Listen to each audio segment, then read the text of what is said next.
Bismillahirrahmanirrahim. Assalamualaikum warahmatullahi wabarakatuh. Pada video yang terakhir ini, kalian akan menjelaskan tentang uji non-parametrik. Jadi, sebelum kita ke uji non-parametrik, kalian akan menjelaskan dulu apa pengertian dari uji non-parametrik. Nah, metode statistik non-parametrik merupakan metode statistik yang dapat digunakan dengan mengabaikan asumsi-asumsi yang melandasi penggunaan metode statistik parametrik. Jadi, uji statistik non-parametrik ialah suatu uji statistik yang tidak memerlukan adanya asumsi-asumsi mengenai sebaran data populasi. Nah, keunggulan statistik non-parametrik, jadi asumsi dalam uji statistik non-parametrik relatif lebih longgar. Perhitungannya dapat dilaksanakan dengan cepat dan mudah, sehingga hasil penelitian segera dapat disampaikan. Untuk memahami konsep-konsep dan metode-metodenya tidak memerlukan dasar matematika serta statistika yang mendalam. Jadi, uji-uji pada statistik non-parametrik dapat diterapkan jika kita menghadap keterbatasan data yang tersedia. Efisiensi statistik non-parametrik lebih tinggi dibandingkan dengan metode parametrik untuk jumlah sampel yang sedikit. Jadi, keuntungan uji statistik non-parametrik adalah nilai peluang yang didapat dari uji statistika non-parametrik adalah nilai yang pasti, kecuali untuk cuplikan-cuplikan yang besar. Lanjut, keterbatasan statistik non-parametrik. Jadi, jika asumsi uji statistik parametrik terpenuhi, penggunaan uji non-parametrik meskipun lebih cepat dan sederhana akan menyebabkan pemborosan informasi. Jika jumlah sampel besar, tingkat efisiensi non-parametrik relatif lebih rendah dibandingkan dengan metode parametrik. Kemudian, korelasi uji Kendall-Stau.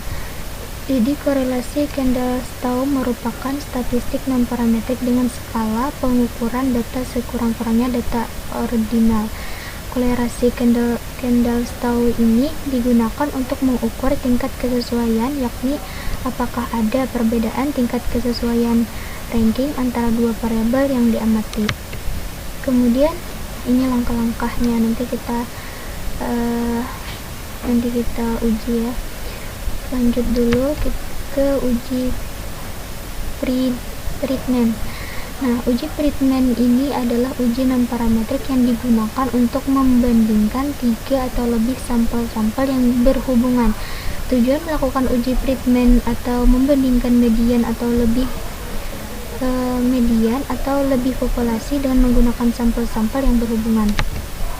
Ini langkah-langkahnya nanti kita uji juga. Kemudian kita masuk lagi ke uji Wilcoxon. Jadi, uji Wilcoxon adalah uji ini adalah alternatif untuk uji T, data berpasangan atau T-Variate, di mana pada uji ini data harus dilakukan pengurutan ranking dan kemudian baru diproses. Ini langkah-langkahnya. Nah, kemudian korelasi Rank-Spearman.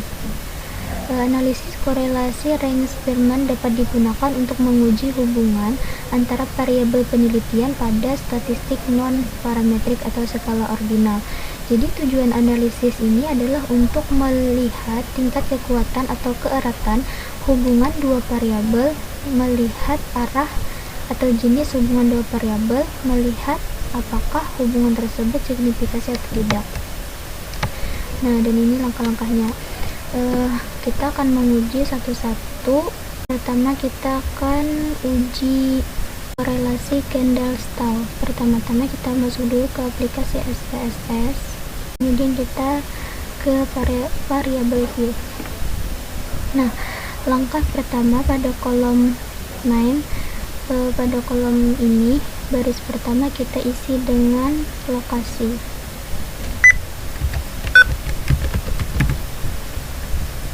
Pada baris kedua kita isi dengan kepuasan.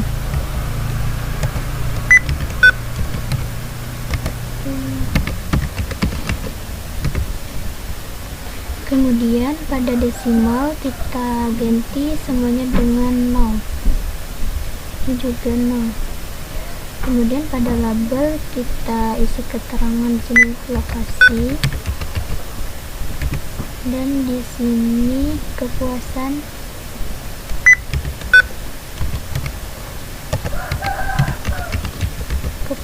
nasabah.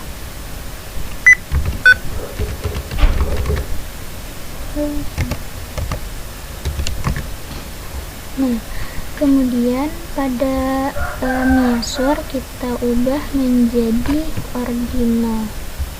Ini juga ordinal.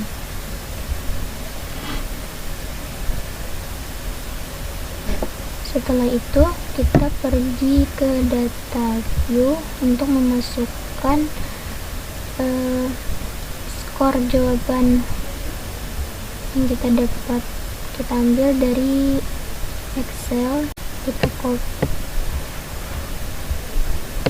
copy ini semua dengan Ctrl C. Kemudian kembali ke SPSS dan kita letakkan di sini dengan cara Ctrl P5. Nah, setelah itu kita ke Analyze, kemudian Correlate, lalu Bivariate.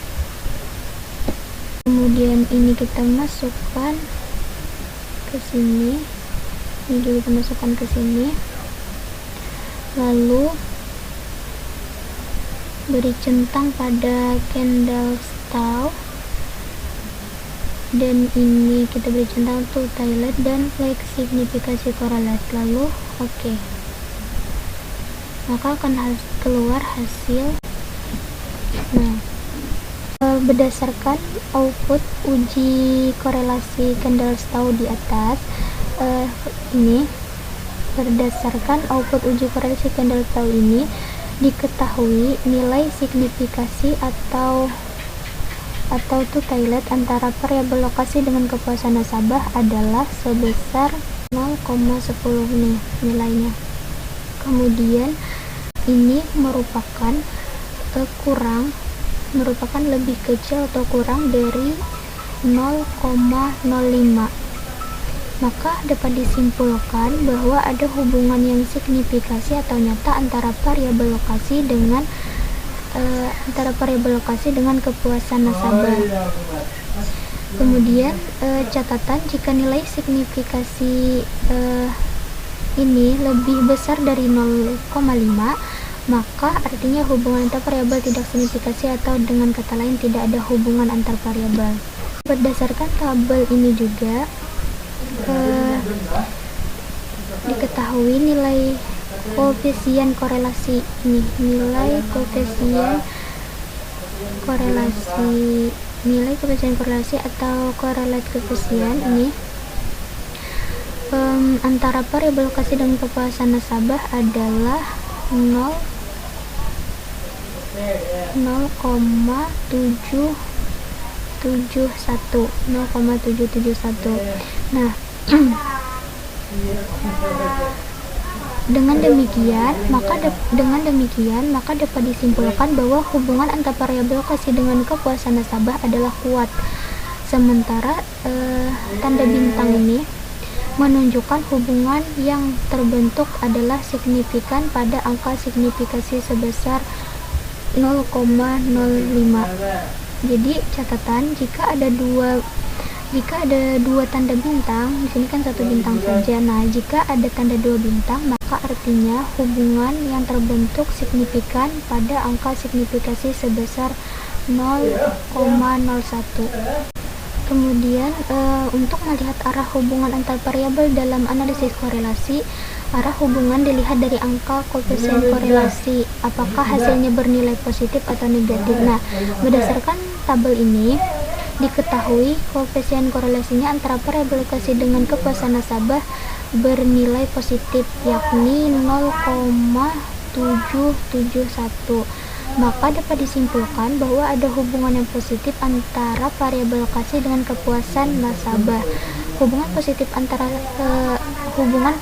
atau searah bermakna bahwa jika lokasi semakin nyaman atau memadai, maka kepuasan nasabah akan semakin meningkat. Nah, mengacu pada 3 interpretasi dalam uji korelasi Kendall-Stowe tadi, maka kita dapat membuat sebuah kesimpulan bahwa hubungan antara lokasi dengan kepuasan nasabah pada koperasi simpan pinjam atau KSP Citra Dana adalah signifikasi atau kuat dan searah. Nah, kemudian kita akan lanjut ke uji treatment. Teman-teman, mari kita masuk dulu ke aplikasi SPSS. Yang pertama yaitu pada kolom name baris awal kita isi dengan awal.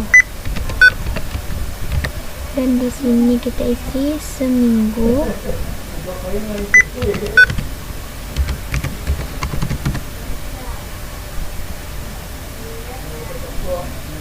Di sini kita isi dengan sebulan.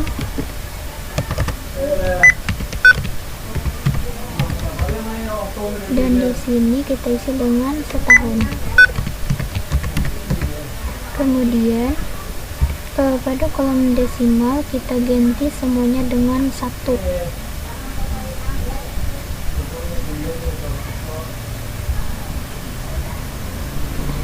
Dan pada label kita isi di sini BB awal, di sini BB seminggu,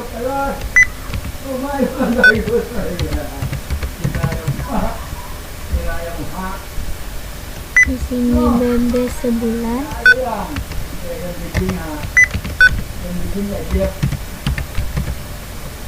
dan di sini BB setahun.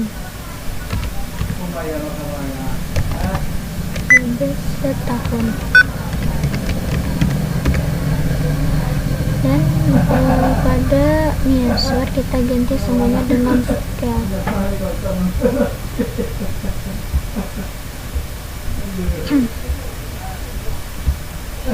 Setelah itu kita pergi ke data group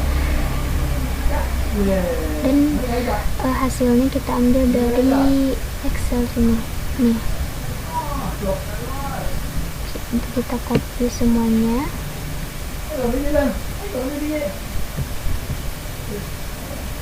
dengan Ctrl C. Kemudian kita kembali lagi ke SPSS, kita letakkan di sini dengan cara Ctrl P5. Nah, kemudian langkah selanjutnya adalah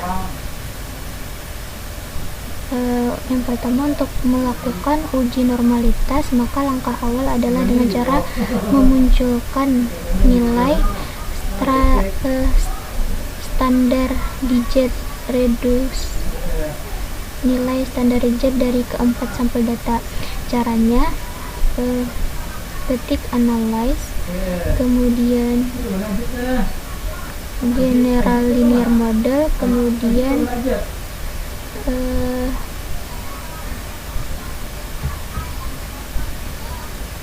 kita pilih ini repeated measure.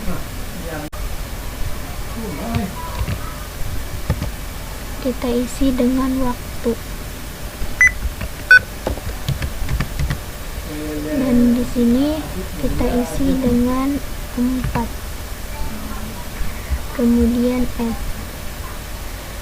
Seterusnya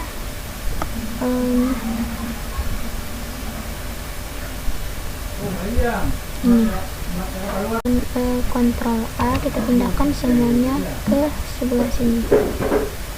Nah, kemudian kita pilih save, lalu kita beri contoh pada ini, kemudian continue. Setelah itu, nah, maka akan muncul seperti ini. Nih, semua inilah yang disebut dengan standar residual. Nah, kemudian langkah selanjutnya yaitu kita klik analyze, kemudian descriptive statistik, kemudian explore. Nih. explore. Nah, selanjutnya kita masukkan, kemudian kita Ctrl A, kita masukkan semuanya ke dependent ini. Setelah itu beri centang di sini sudah. Lalu pada plot kita klik plot, beri centang di sini dan ini. Nah, lalu continue, maka akan keluar hasilnya seperti ini.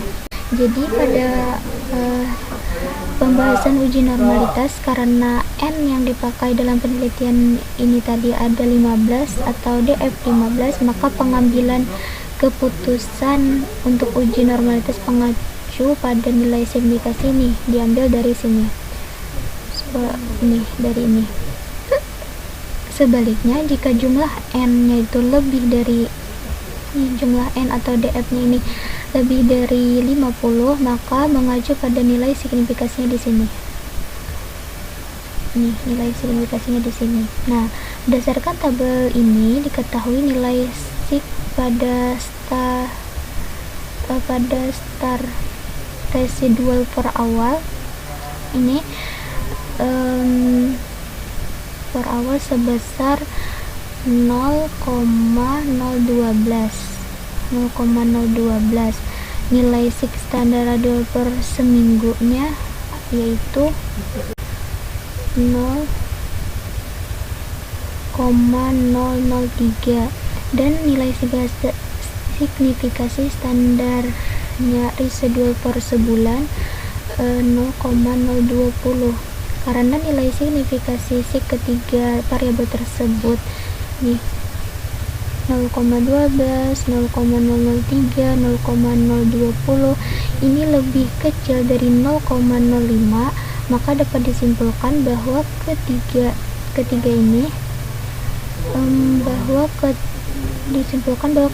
variabel standar residual per awal seminggu dan sebulan adalah tidak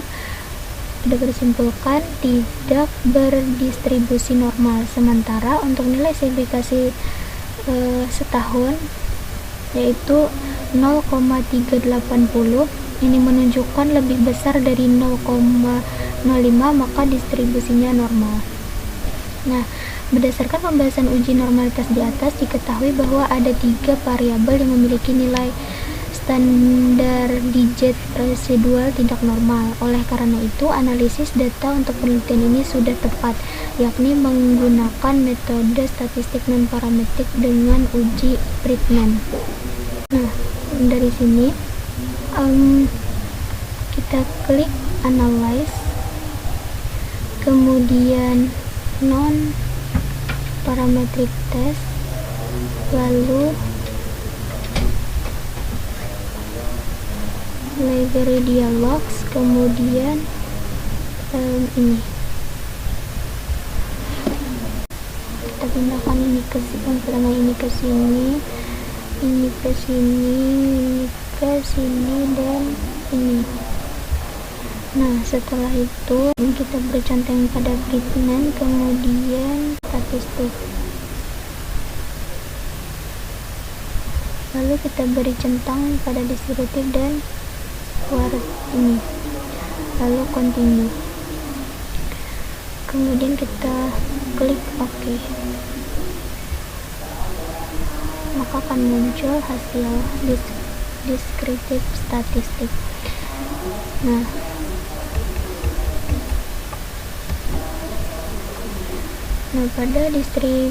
pada tabel deskriptif statistik ini menunjukkan deskripsi data penelitian dalam bentuk tabel ringkasan. Adapun informasi yang dapat kita peroleh dari ringkasan tabel output ini adalah yang pertama, nilai N. Ini nilai N atau banyaknya responden yang dipakai. Dalam hal ini ada 15 orang yang ditimbang berat badannya dari waktu awal seminggu, berat badannya dari waktu awal seminggu, sebulan, dan setahun. Dan setelah rutin mengonsumsi susu bubuk merek Subur Gemuk. Kemudian mean atau nilai rata-rata dari masing-masing pengukuran berat badan untuk 4 waktu yang diteliti, yaitu BB awal 42,920 kg dan BB seminggu 43,380 kg dan BB sebulan yaitu 45,267 kg dan BB untuk setahun yaitu 51,287 kg. Sedangkan nilai standar devisi untuk BB awal sebesar 2,5468, untuk seminggunya 2.616 dan untuk sebulannya 3,5294 dan untuk setahunnya 6,5134. Nah, ada juga informasi tentang berat badan minimum atau terkecil dan maksimal terbesar untuk masing-masing waktu pengukuran nih, untuk seawal, seminggu, sebulan, dan setahun. Begitu juga maksimumnya. Kemudian persentase ini persentase median untuk masing-masing waktu pengukuran berat badan. Ini bisa kita lihat pada tabel ini. Kemudian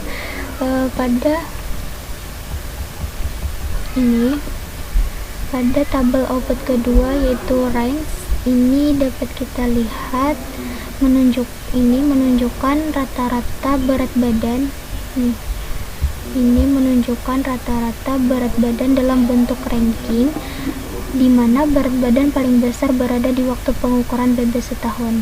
3,97. Setelah rutin meminum susu bubuk merek Subur Gemuk. Kemudian pada tabel tes statistik pada output ini merupakan tabel terpenting dalam uji Friedman. Ada beberapa tahapan untuk melakukan interpretasi, yaitu membuat hipotesis atau dugaan penelitian, melihat dasar pengambilan keputusan dalam uji Friedman dan membuat kesimpulan. Nah, hipotesis penelitian dalam uji Friedman yang pertama, hipotesisnya itu HO, tidak ada perbedaan rata-rata peningkatan berat badan pada keempat kelompok interval waktu pengukuran, dan HA, ada perbedaan rata-rata peningkatan berat badan pada keempat kelompok interval waktu pengukuran.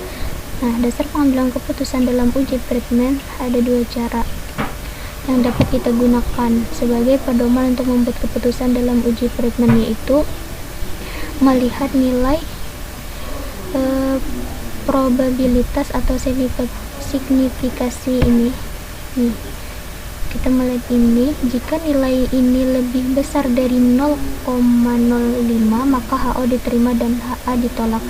Jika nilainya ini lebih kecil dari 0,05 maka HO ditolak dan HA diterima. Nah, dari keputusan uji hipotesis berdasarkan tabel ini dapat kita lihat bahwa nilai signifikasinya yaitu 0,000. Ini menunjukkan lebih kecil dari 0,05 maka HO ditolak dan HA diterima, atau dengan kata lain ada perbedaan rata-rata peningkatan berat badan pada keempat kelompok interval waktu pengukuran. Dengan demikian dapat disimpulkan bahwa susu bubuk merek Subur Gemuk benar-benar dapat meningkatkan berat badan seseorang. Pengambilan keputusan berdasarkan tabel statistik ini diketahui bahwa nilai C-square-nya 40,587, sementara nilai C-square tabel adalah 7.815. Nah, karena nilai C-square hitung yaitu 40,587 ini merupakan lebih besar dari 7,815, maka HO ditolak dan HA diterima, atau dengan kata lain ada perbedaan rata-rata peningkatan berat badan pada keempat kelompok interval waktu pengukuran. Dengan demikian dapat disimpulkan bahwa susu bubuk merek Subur Gemuk benar-benar dapat meningkatkan berat badan seseorang. masuk ke uji Wilcoxon. Ini pertama-tama kita masuk dulu ke aplikasi SPSS, kita ke variable view, dan di sini kita isi dengan di sini post, di sini post. Kemudian simalnya kita ganti menjadi 0. Pada label kita isi dengan pretest, dan di sini kita isi dengan post test. Scale di sini juga scale. Kemudian kita langsung ke data view, lalu kita copy hasil yang kita dapat, yaitu ini. Dengan cara Ctrl C. Kemudian kita letak kembali lagi ke SPSS, dan kita letakkan di sini Ctrl P5. Kita pilih Analyze, lalu pilih parametric test, kemudian Lazy Dialogs, dan ini.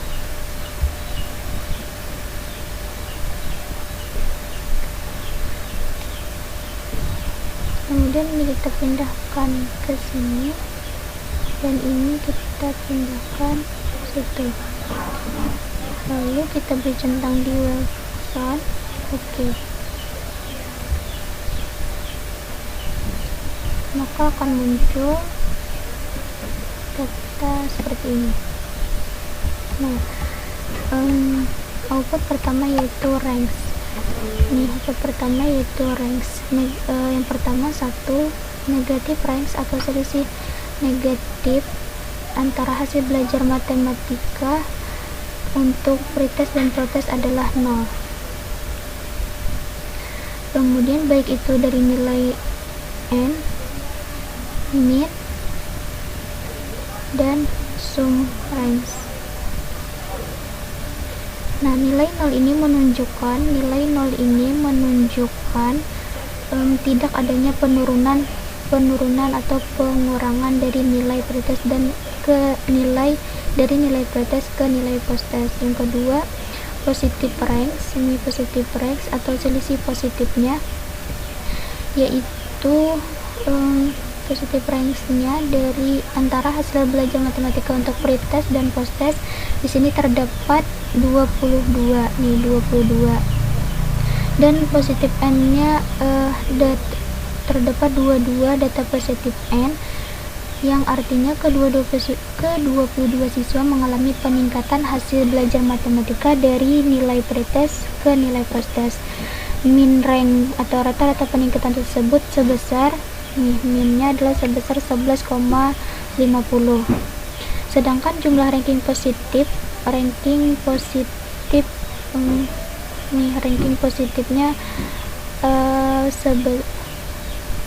sedangkan jumlah ranking positif atau sum of ranks ini adalah sebesar 253,00. Kemudian pada output ini kita juga mengetahui TIS ini adalah kesamaan. TIS ini adalah kesamaan nilai pretest dan post test. Di sini nilai TIS adalah 0, sehingga dapat dikatakan bahwa tidak ada nilai yang sama antara pretest dan post test. Nah, dalam uji hipotesis kita menggunakan output SPSS yang kedua, yakni output tes statistik tadi. Pada data tabel ini, berdasarkan tabel ini diketahui two-tilet atau signifikasi two-tiletnya yaitu bernilai 0,000.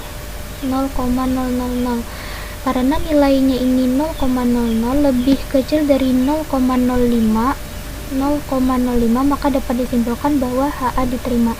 Artinya ada perbedaan antara hasil belajar matematika untuk pretest dan post test, sehingga dapat disimpulkan bahwa ada pengaruh penggunaan metode pembelajaran kelompok terhadap hasil belajar matematika pada siswa SMP kelas 8A. Nah, kemudian yang terakhir kita akan uji Reinsch-Sperman. Kita keluar dulu. Untuk uji korelasi Reinsch-Sperman, pertama-tama kita pergi ke SPSS variable view. Nah, pada kolom name ini, pada baris pertama kita isi dengan X, di sini kita isi dengan Y. Kemudian pada label kita tulis keterangannya yaitu kualitas produk, dan di sini kepuasan konsumen.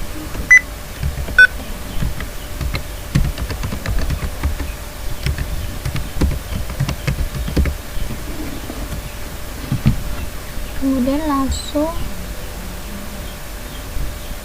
ke data view. Pada data view ini kita copy saja data yang sudah kita dapat dari Excel, kemudian kita copy dengan cara Ctrl C, kemudian letakkan di sini dengan Ctrl V5. Maka hasil keluar seperti itu. Kemudian langsung saja kita masuk langkah-langkah, itu analyze, correlate, lalu divariate. Ini pindahkan semuanya ke sini, lalu kita klik options, lalu kita beri centang di Sperman.